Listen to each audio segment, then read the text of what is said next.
Hello guys, I hope you're all doing great. In this video I'm going to show you how to delete a group on Mac operating system using terminal. Are you ready? So let's get started. Click on the launchpad and search for terminal. Okay. I have already opened the terminal. Okay.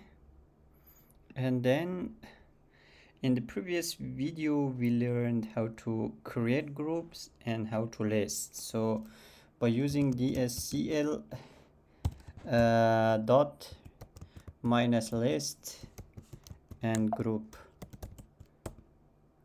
Okay, sudo dscl list group.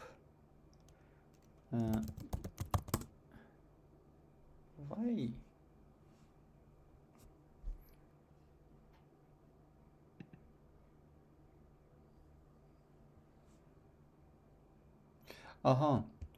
Groups, not group.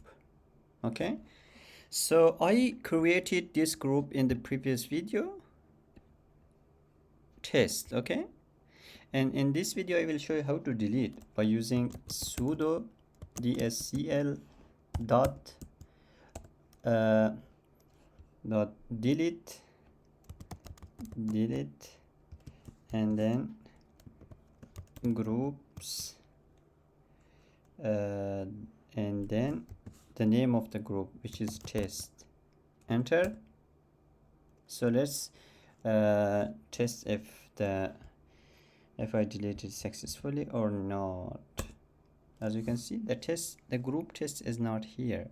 That's how you can delete the groups on macOS using terminal. Thank you guys for watching. See you in the next video.